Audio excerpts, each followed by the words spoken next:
Latitude Media, covering the new frontiers of the energy transition. In January of 2020, Microsoft announced a major goal.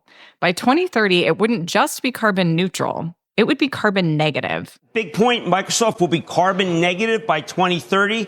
And what that means, obviously, is that these guys are putting the hammer to everybody, suppliers, themselves, whatever's necessary, to basically reverse what's going on for hundreds of years. I think this is real. This is not greenwash. And by 2050, Microsoft aims to remove from the atmosphere all the carbon the company has emitted since its founding in 1975. That is actually what drew me to Microsoft. I was in the energy space and was really excited by the leadership role that Microsoft was willing to play. That's Phil Goodman, director of the carbon removal portfolio at Microsoft. He joined the company in 2022 to help scale up procurement of carbon removal projects. And he quickly found that meeting the 2030 goal would mean hitting the ground running. When I joined, I came in with a little bit of myopia, thinking, oh, we got plenty of time till 2030 for our goals. There's lots of time to get to the remove the rest portion of our 2030 carbon negative target. And what I quickly learned was if you add up project development timelines and the depth of applications that we're getting, 2030 is going to be here before we know it. Part of the issue was that in 2020, high-quality carbon removal was simply hard to find. Microsoft's demand was larger than the market for carbon removal could meet. We knew at that time that the market was only in the couple millions of tons annually, and Microsoft's goals were several times greater than that. And so for there to be a vibrant market where Microsoft is only buying a share of it, the carbon removal market needed to grow exponentially.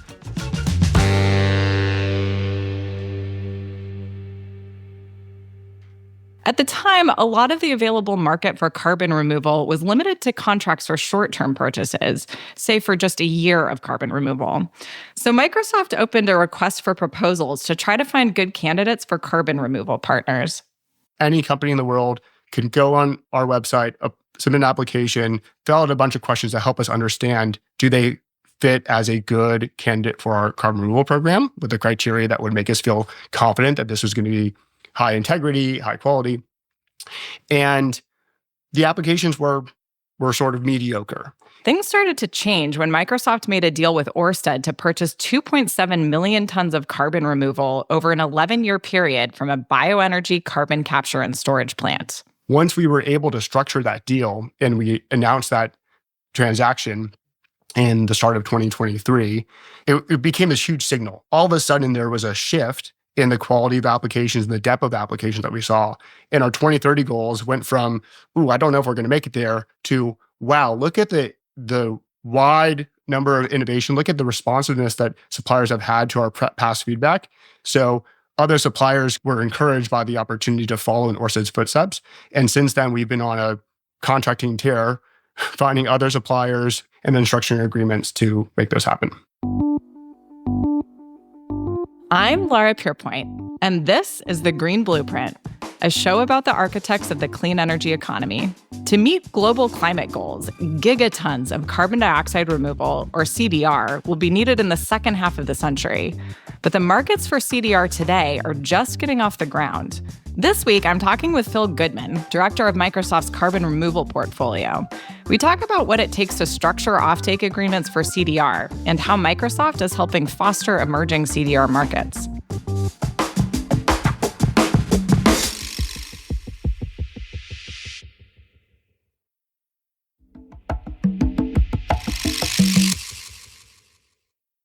All of the scenarios modeled by the IPCC that keep climate change to 2 degrees or lower by the end of the century agree. In addition to decarbonizing, we're going to need CDR. To get to 1.5 degrees Celsius, 2 degrees Celsius, you need gigatons of CDR. And so Microsoft at the time saw that CDR was an unaddressed area. It's an essential component. No one's really doing this. And so Microsoft saw an opportunity to go first and lead and create the foundations of a market. And that's a completely unaddressed area. Before joining Microsoft, Phil had a background in renewable project finance, and he later worked in commercialization for clean energy products, including software for wind, solar, and batteries as VP of Operations and Strategy at Fluence Digital. The sort of common element and the thing that I really got excited by at that time was, how do you contract really hard things that make a big impact on the environment? Things that hadn't really been done before. So when I saw Microsoft was, focused on carbon negative and building out a CDR team, I saw the early stages of offtake agreements happening and saw the opportunity to adapt power purchase agreements to the carbon removal space, which got me really excited to contract really innovative things and put contractual language around new concepts that were essential to net zero. Microsoft's agreement with Ørsted represented a turning point with offtake agreements in the whole CDR space. I wanted to get into the nuts and bolts of how offtake agreements in CDR actually function. But first, I wanted to know how offtake agreements have evolved since that very first contract with Ørsted.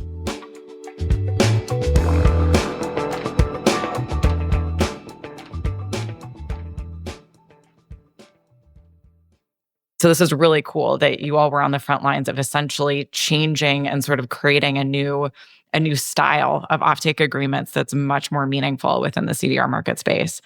And so you've really seen that take off since then. Is that right? Absolutely. I mean, I think there's a playbook that we can follow. And at the same time, there are elements of the playbook that are quite different based on the type of carbon removal that you're working in. So a bioenergy and carbon capture and storage offtake agreement has a lot of common elements with what a long-term offtake agreement looks for reforestation credits.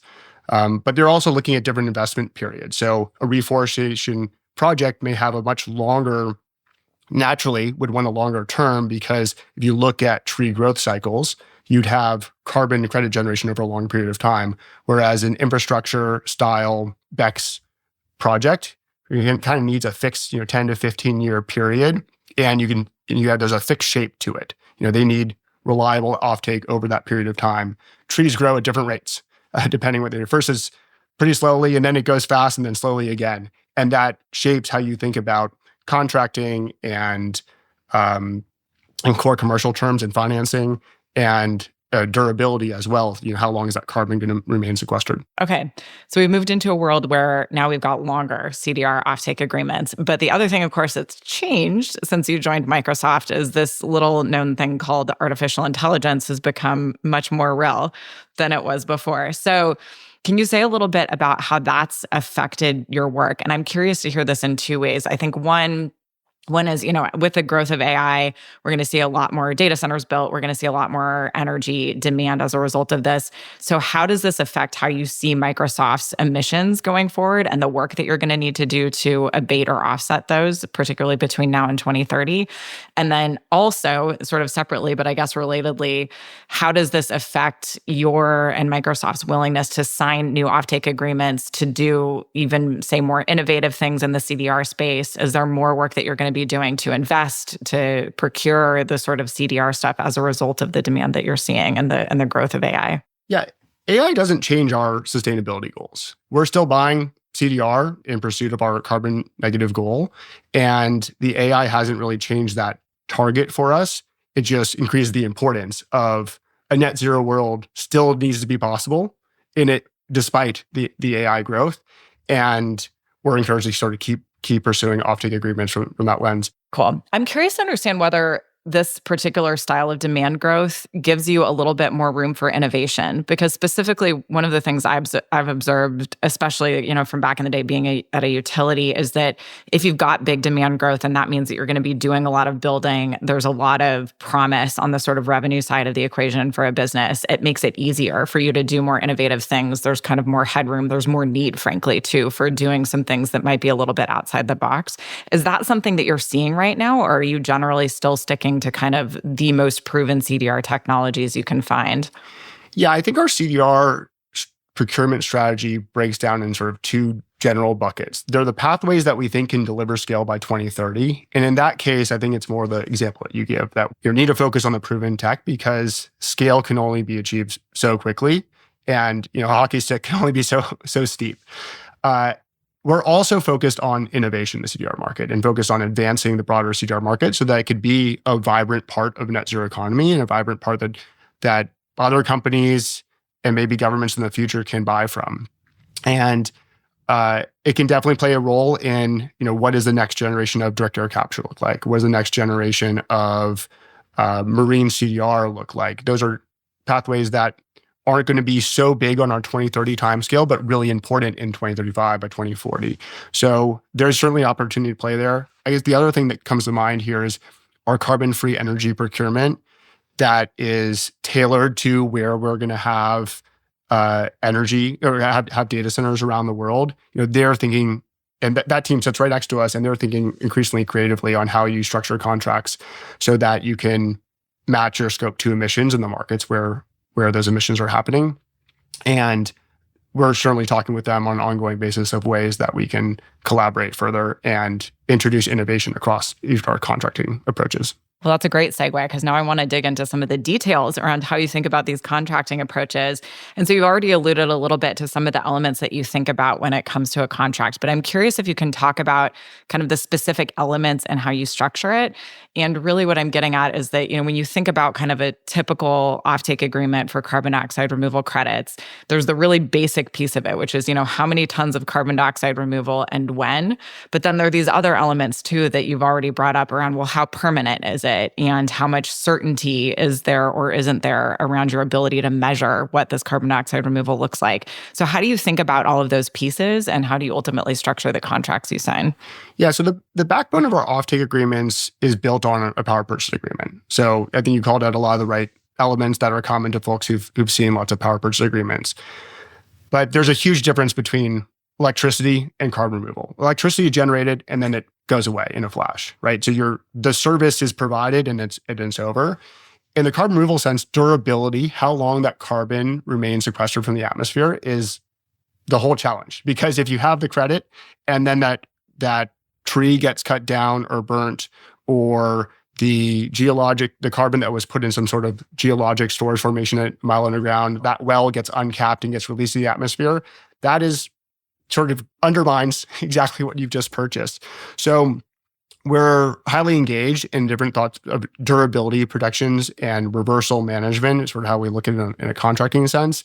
I mean, every credit that we buy has to be issued and verified by a third-party carbon registry. So there's some methodology out there that will assert that, okay, for this type of carbon removal, these are the types of calculations we need to do. This is how we approach a life cycle analysis to see, okay, what is happening with carbon in the ecosystem? Is there any carbon that's utilized, fossil emissions, that we need to account for when we issue that carbon credit?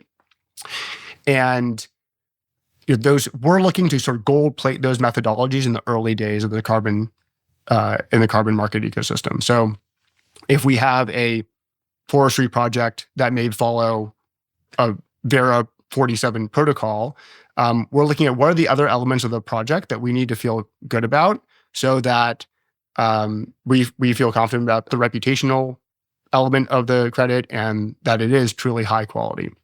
And so we will add in additional protections as we go about that process to shore that up. I think a better example here is in the bioenergy with carbon capture space. You care a lot about the biomass sourcing. So where did the trees or wood chips or straw come from that go into the plants, that gets converted to energy and creates a carbon waste stream that then gets captured and stored underground? Where are those wood products coming from? Is that truly waste? So one thing that we focused on quite a bit is ensuring we have a broad set of biomass sourcing principles that we worked on with Carbon Direct and is available on our website, that identify, okay, we need to make sure that those sources of wood products are truly waste, have come from forests that have increasing or stable forest stocks. And there's no deforestation happening, so there aren't any perverse incentives. You're actually not doing harm in the process. And that you're not cutting down some old growth forest that has some ecological benefit to the area. So we have those protections. We add that on top of our the general measurement process within our contracts and the registry processes to ensure that we have covered every angle, that the carbon credit at the end of the day is a net benefit for the world. And can you say a bit more about, because I think this extra layer of sort of protections to make sure you're getting what you want to get is really interesting and probably very critical. So what does that look like? Is it really just sort of the company attesting that like this is truly a waste stream that we're using? Or is it something where you verify suppliers and go visit sites and things like that? Like what form does that take, these protections? Yeah, so taking a step back, every contract that we sign typically has a 12-month process, could be more, could be a little bit less, where we've done our own due diligence, pulled in scientific experts, and then ultimately, based on that expertise and the site visit, have a sense of what are the things we care about over and above what the current registry methodologies do. And so then we will structure our contracts based on that project context and based on understanding, okay, we have these specific concerns in this area of the world or in this, for what the project is doing, what we're seeing on the ground. And so we'll write that in as requirements in our contract. They can take a few different forms. It can be part of the progress reporting that the supplier provides. There's always an audit right. We can come in if things sort of seem wrong, and we can go back in once a year or so and make sure they're following the terms of the contract. In an ideal world, we build this into the registry ecosystem so that the third-party verifier is checking the box. But at this stage of the carbon market, as methodologies are quickly developing, we're looking to bolster those standards through attestations, through progress reporting. Sometimes we'll ask for evidence. Sometimes we'll ask for officer certificates that an officer of the company has pledged that this has happened in this way, so that we feel good that the company is sort of following through on what they said they're going to do. But the reporting really varies based on the nature of the protection we're looking for. We'll dig into the supply side of CDR, what it looks like to find quality projects, and we'll walk through some examples of Microsoft CDR partners after the break.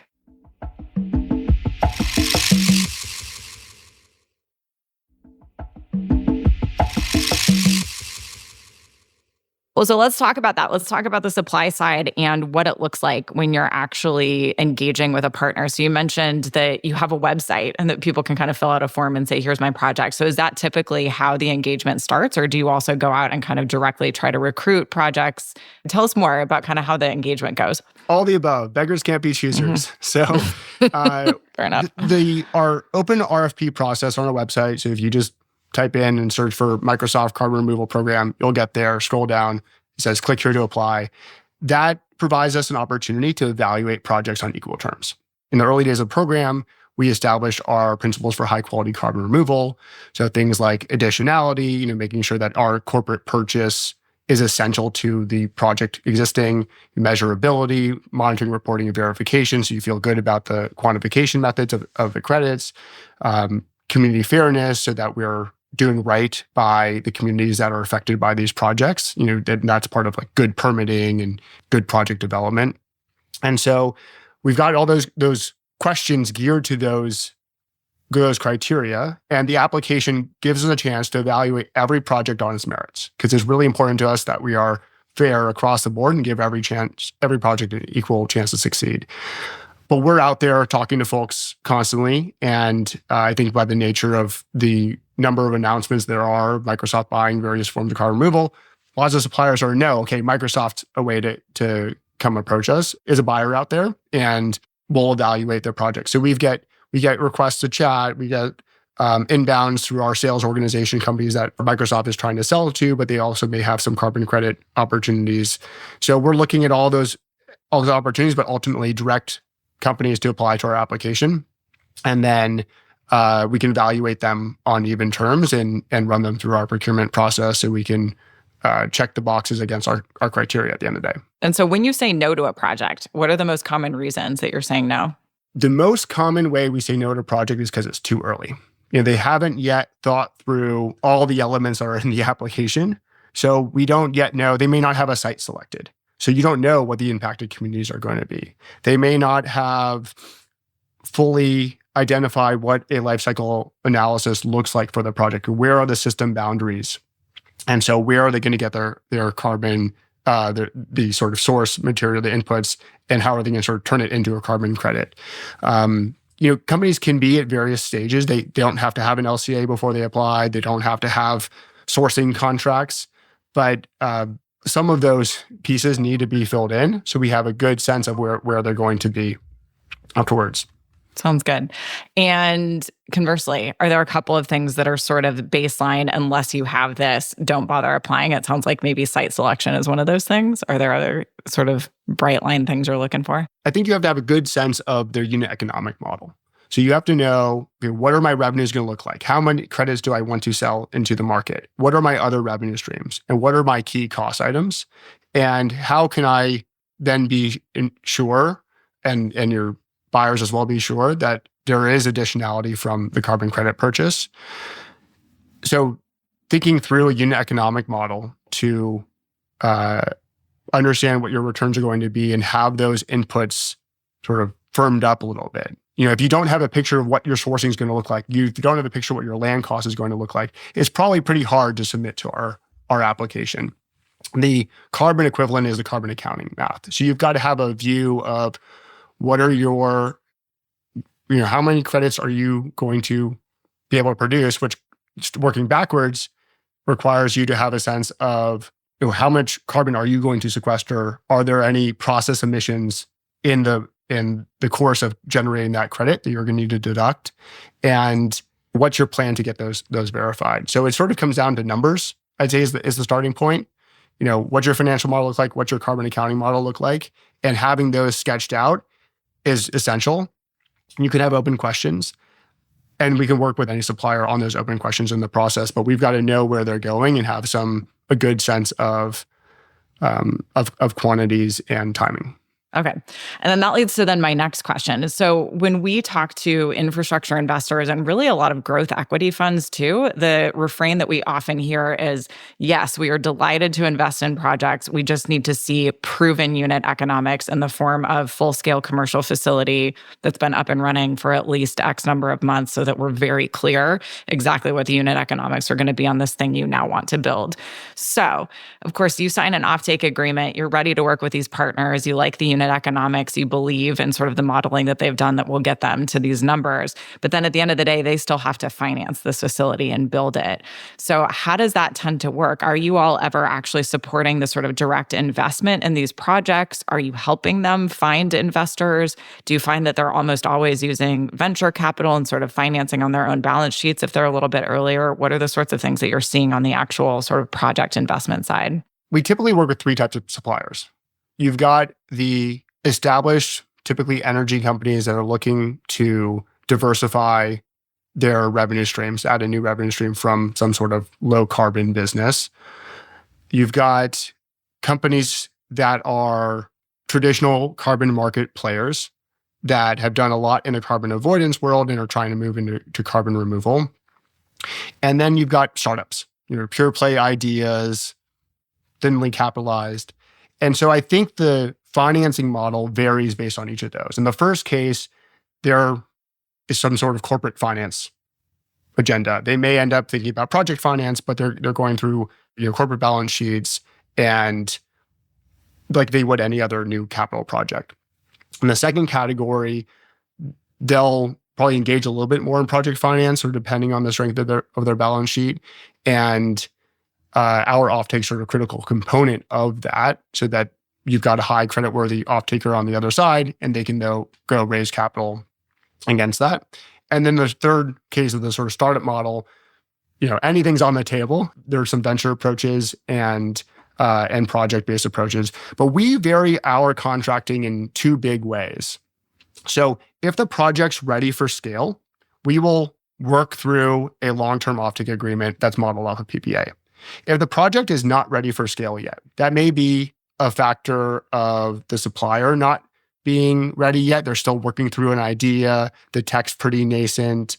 They haven't figured out their scaling plan. Or that can be sort of on our side, so the carbon market side of the quantification methods just aren't there yet. So this has been true for enhanced rock weathering for us to date. It's something we're working through right now. Do we feel good enough about the quantification methods of carbon removal through enhanced rock weathering such that we can sign a long-term offtake agreement that any measurement uncertainty can be managed in the course of an offtake agreement? So if the project's not ready for scale, we'll sign a shorter form agreement. The intent is for that to be a really light touch contract for them. We'll buy some credits for them for over a 1, 2, 3 year period, get some proof points help them bridge to, they'll have some early revenue for their pilot scale projects. And then within 12 to 18 months, hopefully, we can then turn around and sign a much larger agreement as we can see what is the scale opportunity here.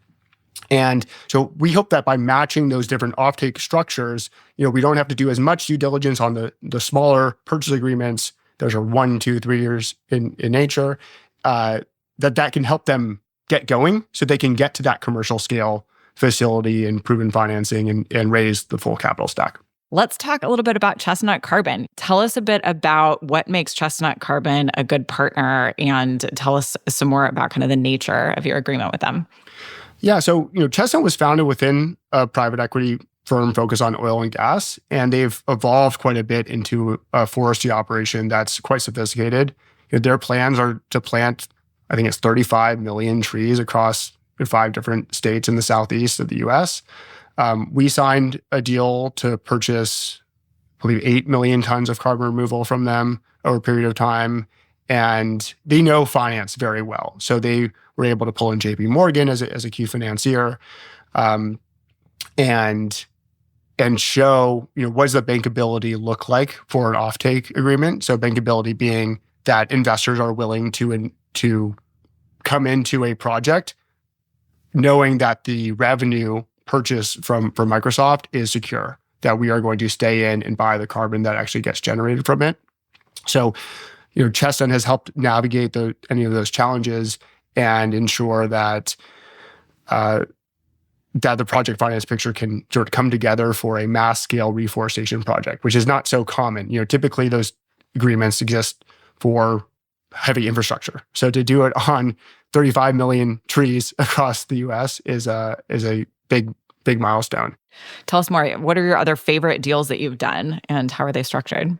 Yeah, BTG is a really exciting one. This is the world's largest carbon removal deal out there. They're planning to purchase, I think, more than 8 million tons.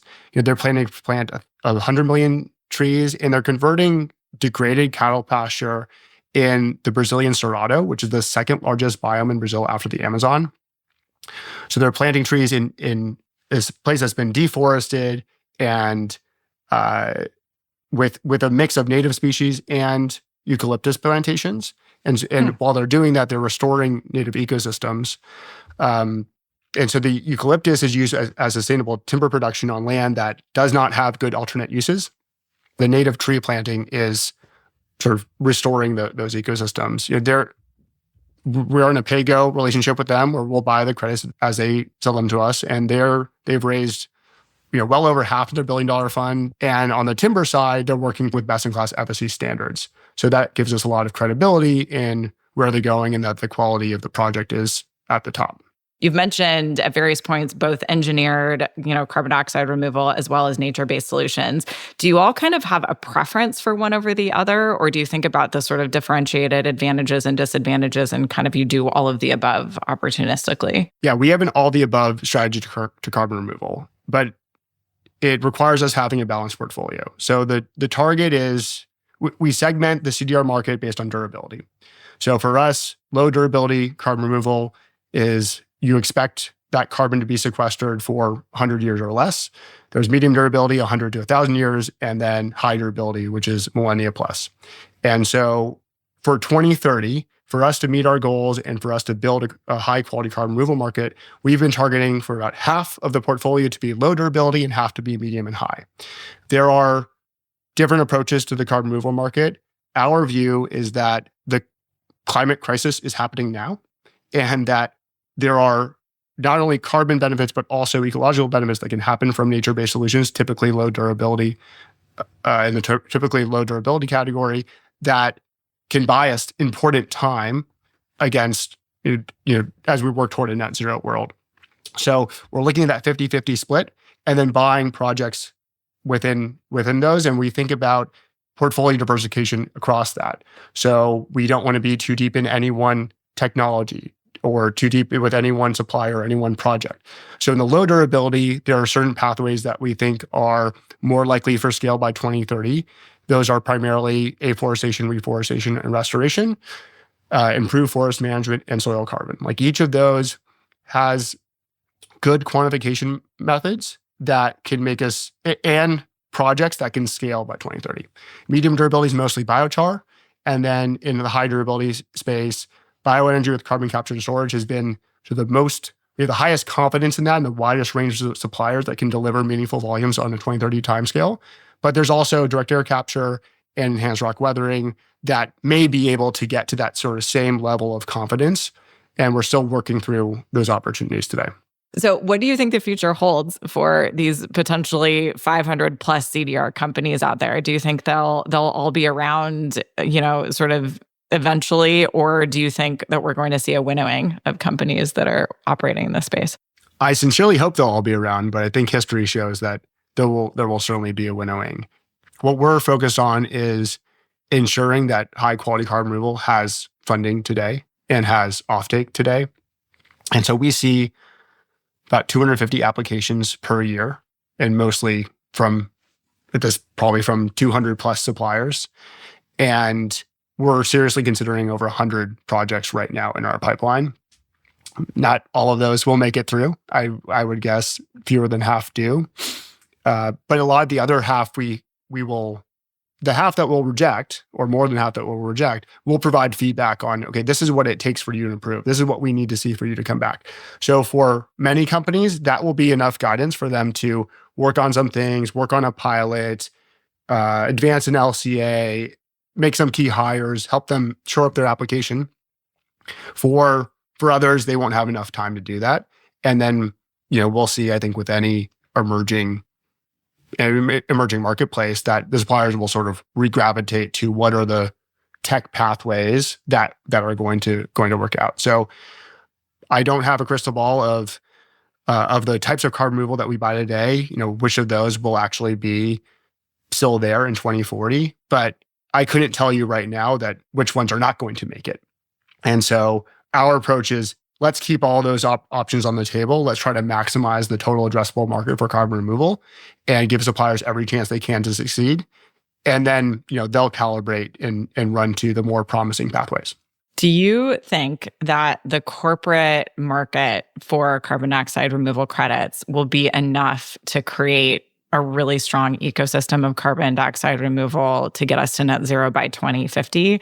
Or do you think there will come a moment, and if so, how soon, when governments need to step in and start procuring CDR at scale? There will definitely be a moment for government demand. I think when you look at the IPCC numbers for 5 to 10 gigatons of carbon removal, you need public procurement to play an essential role of that. I think we're encouraged by some of the things that are happening in the European Union. Like, there's some discussions of having public procurement of carbon removal as part of their, I think, 2040 targets. And so corporate demand is a bridge to that world. And I think we've seen a lot of parallels in the wind and solar world, where a lot of the renewables procurements are driven by renewables procurement standards in the US states.